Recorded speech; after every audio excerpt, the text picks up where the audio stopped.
नमस्कार दोस्तों, welcome to master IAS family. आज के इस एपिसोड में दोस्तों हम लोग इकोनॉमिक सर्वे के चैप्टर 3 को डिस्कस करेंगे, जो basically monetary management and financial intermediations के बारे में डिस्कस करता है।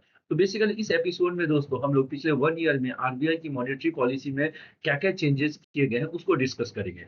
इस डायरेक्शन में दोस्तों हम लोग सबसे पहले देखते हैं जो मॉनेटरी डेवलपमेंट, जो आरबीआई ने पिछले दोस्तों 1 ईयर में क्या किया, अपने रेपो रेट को अराउंड 100 बेसिस पॉइंट या आप कह सकते हो 1% से रिड्यूस किया है। इट मीन्स दैट अराउंड 6.25% के आसपास में रेपो रेट था अराउंड फरवरी 2025 में, और उसे रिड्यूस करके बाय द दिसंबर 2025 ये कितना हो गया 5.25, मतलब रेपो रेट को रिड्यूस किया गया। तो रेपो रेट का मतलब क्या होता है दोस्तों? It is the rate of interest at which RBI provide the loan to the banks at the for the shorter duration of the time, वो आपका रेपो रेट का है। तो उसमें रिडक्शन किया गया, पहला पॉइंट हमने समझा। दूसरा दोस्तों क्या है, जो सीआरआर कैश रिजर्व रेशियो, जो उसके वैल्यू को भी क्या किया गया 100 बेसिस पॉइंट से रिड्यूस किया गया। तो अब कैश रिजर्व रेशियो बेसिकली क्या होता है? कैश रिजर्व रेशियो बेसिकली दोस्तों जो बैंक्स को क्या करना था, अपने NDTL net demand and time liability का एक फ्रैक्शन आरबीआई के पास एक कैश के रूप में पार्क करना होता है। तो वो जो वैल्यू होता है उसे क्या कहते हैं, सीआरआर कैश रिजर्व रेशियो। अब मान लीजिए 100 बेसिस पॉइंट से यदि आप रिड्यूस किया जाए तो बैंक्स को क्या है, आरबीआई के पास less amount of the money को आपको क्या करना होगा, पार्क करना होगा। So banks have the more money for the providing the loan to the different sections of the society. अब इसके कारण दोस्तों ये जो दो स्टेप्स लिया गया है, कौन कौन सा? एक तो 100 बेसिस पॉइंट से रेपो रेट को रिड्यूस किया गया, सिमिलरली 100 बेसिस पॉइंट से सीआरआर को रिड्यूस किया गया। तो इसके कारण मनी सप्लाई, या जो आप कई सारे मनी सप्लाई को कैलकुलेट करने का मेजर का जो तरीका, उसमें क्या क्या चेंजेज आए। तो उसमें सबसे पहला जो है दोस्तों, रिजर्व मनी या ब्रॉड मनी, दो चीजें हैं। तो reserve money basically M naught को बोलते हैं। एम नोट के जो के रिजर्व मनी का जो है, उसमें एक कंपोनेंट क्या है, करेंसी इन सर्कुलेशन, जो पब्लिक के पास जो नोट्स के रूप में, कॉइन्स के रूप में जो मनी है, वो हो गया एम नोट का पार्ट। साथ में क्या है, banks deposits with the RBI, bank ने जो अपने डिपॉजिट्स किए मनी आरबीआई का, वो भी आपका बेस मनी का पार्ट है, ये रिजर्व मनी का पार्ट है, ये एम नोट का वैल्यू। तो अब दोस्तों यदि आप इस डायग्राम से देखें तो एम नोट की वैल्यू रिड्यूस हो रही है, 2.9% हो गया है। ये मंथ मंथ बाय मंथ यदि ग्रोथ देखा जाए तो एम नोट की वैल्यू रिडक्शन आया। वो ऐसा इसीलिए हुआ है दोस्तों, जो सीआरआर के वैल्यू को रिड्यूस किया गया था। सीआरआर के रिड्यूस करने के कारण banks don't have so much compulsion to park with the RBI. अब उसके लिए आरबीआई डिपॉजिट्स जो है, banks deposit with RBI have reduce. इसी के कारण दोस्तों क्या है, रिजर्व मनी के वैल्यू में रिडक्शन आए। अब इसी में डायरेक्शन में दोस्तों ये क्या कहते हैं, इकोनॉमिक सर्वे ने एक टर्म यूज किया, सीआरआर एडजस्टेड एम नोट। यदि सीआरआर के वैल्यू को यदि नलीफाई कर दिया जाए, उसके बाद देखा जाए तो ऑब्वियसली जो आपका बेस मनी है या रिजर्व मनी है या एम नोट है, उसकी वैल्यू में इंक्रीमेंट हुआ, जो कि दैट इज 9.4%।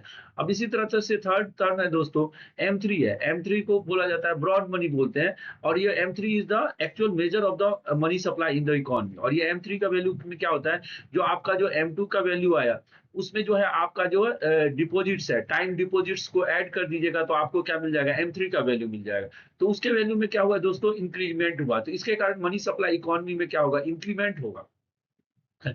इसी डायरेक्शन में दोस्तों यदि आप देखें, मनी मल्टीप्लायर, एक कॉन्सेप्ट ये होता है जो money multiplier, that is basically a ratio of M three and the M naught. और उसके वैल्यू में क्या है, M three and the M one के वैल्यू को वो अराउंड 6.2%, मतलब 100 रुपीज का यदि इंक्रीमेंट हुआ है किसमें, यदि एम नॉट एम वन के वैल्यू में, तो वो एम थ्री के वैल्यू में कितना हो जाएगा, 600 वैल्यू हो जाएगा। So it is a good, ये क्या हुआ, it is a good sign for the financial intermediation. 6%, मतलब मनी मल्टीप्लायर का वैल्यू कितना आ गया, 6, मतलब 100 रुपीज से वो 600 टाइम्स मल्टीप्लाई हुआ। तो मनी मल्टीप्लायर के वैल्यू का इंक्रीमेंट का मतलब it is a good sign of the financial intermediation. मतलब क्या होता है, यदि मतलब banks are providing the loan at a cheaper rate to the common public, that is the meaning of the money multiplier, मतलब larger sections of the society के पास fund पहुंच रहा है। So that is the good thing. उसका बाद यदि liquidity conditions के बारे में और डिस्कस किया जाए, तो आरबीआई ने बैंकिंग सेक्टर्स में या ओवरऑल इकोनॉमी में लिक्विडिटी को इंक्रीज करने के लिए, लिक्विडिटी को इंक्रीज करने का मतलब ये हुआ, मनी सप्लाई को इंक्रीज करने के लिए कई सारे स्टेप्स लिए। उसमें से दो स्टेप्स हमने दोस्तों ऑलरेडी डिस्कस कर लिया। एक तो ये हुआ जो रेपो रेट को 100 बेसिस पॉइंट से रिड्यूस किया गया, दूसरा हमने देखा सीआरआर को 100 बेसिस पॉइंट से रिड्यूस किया गया। और इकोनॉमी में लिक्विडिटी को इंक्रीज करने के लिए उन्होंने क्या किया है, ओपन मार्केट ऑपरेशंस को ऑप्ट आउट किया।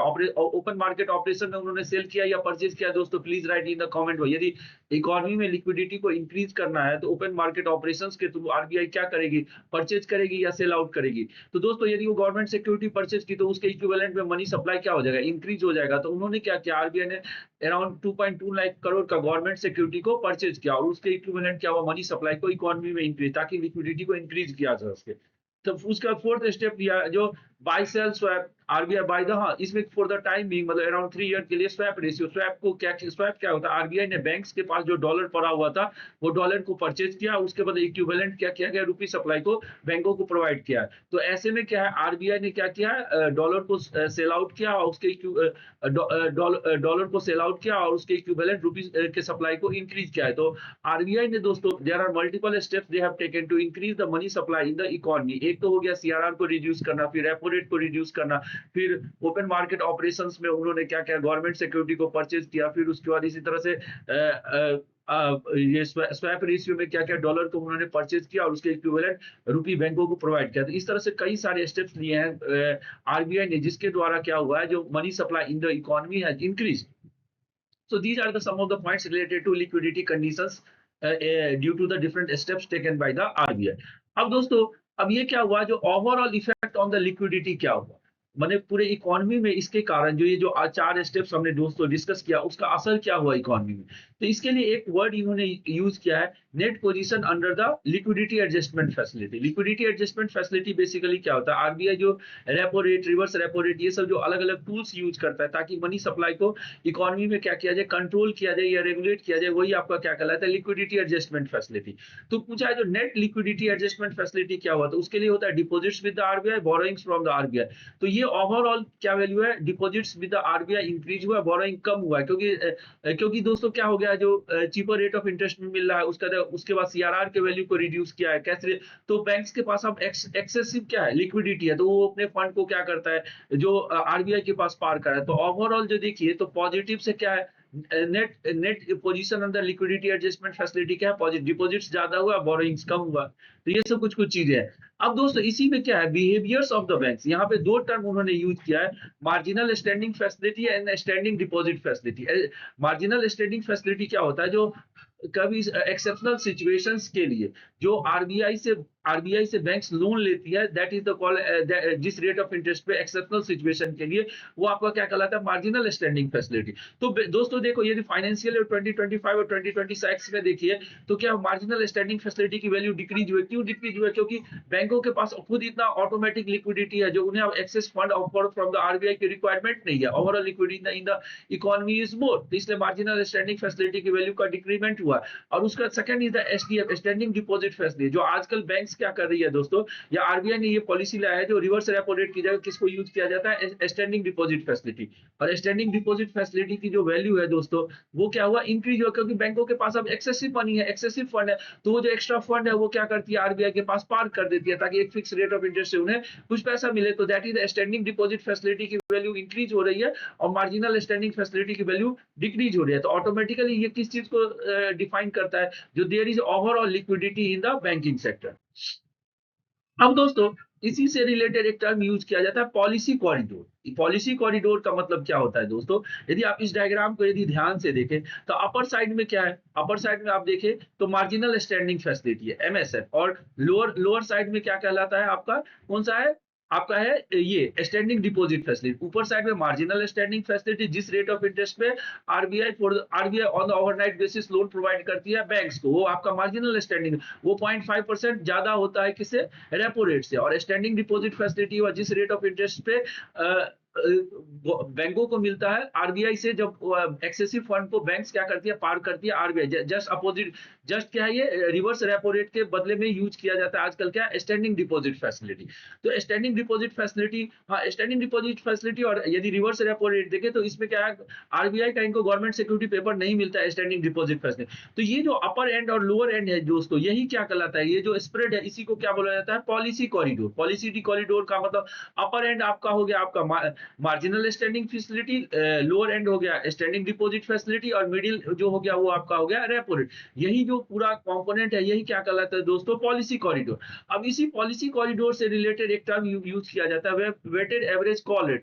कॉल रेट का मतलब क्या होता है, ओवरनाइट बेसिस पे वन बैंक दूसरे बैंक से जो लोन लेती है जिस रेट ऑफ इंटरेस्ट है, उसे क्या बोला जाता है, वेटेड एवरेज कॉल है। अब दोस्तों यदि बैंकों के पास खुद यदि एनफ फंड है तो कॉल रेट की वैल्यू क्या होगी, रेट लेस होगी, क्योंकि already there is no so much scarcity of the fund जिसके लिए उन्हें एक्स्ट्रा फंड देने की जरूरत है ताकि उन्हें लोन मिल सके। तो ऐसा नहीं है।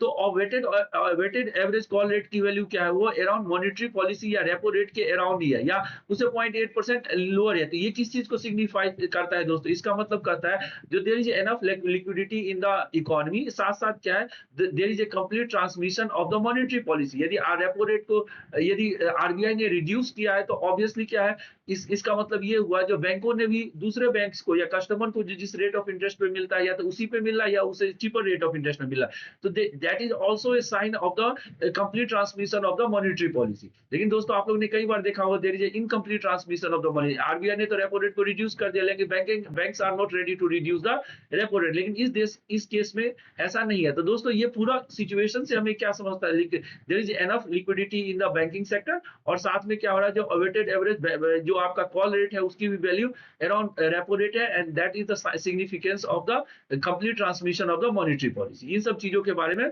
डिस्कस किया गया। तो दोस्तों आज के एपिसोड में हम लोगों ने यहाँ तक डिस्कस किया। Thank you for listening to this part. अगले अगले एपिसोड में दोस्तों हम जो इसी चैप्टर 3 के कुछ जो कंपोनेंट्स बचे हुए हैं उसके बारे में डिस्कस करेंगे, जैसे पेंशन सेक्टर के बारे में, इंश्योरेंस में क्या क्या चल रहा है, उसके बाद है जो इंसॉल्वेंसी एंड बैंक्रप्सी कोड में क्या क्या प्रॉब्लम्स है। तो इस तरह से दोस्तों आज का जो एपिसोड था वो काफी इंटरेस्टिंग था। इसमें हमने देखा जो पॉलिसी कॉरिडोर्स का जो वैल्यू है वो अप्रोक्सीमेटली क्या उसी के अराउंड में क्या है आपका जो है आपका ये वेटेड एवरेज कॉल रेट है, जो कि रेपो रेट के अराउंड 0.8% के आसपास ही, 0.08% के से बिलो ही है। तो it mean that there is a complete transmission of the monetary policy, और अभी के टाइम में क्या है, there is enough liquidity in the banking sector. Thank you for listening to this episode.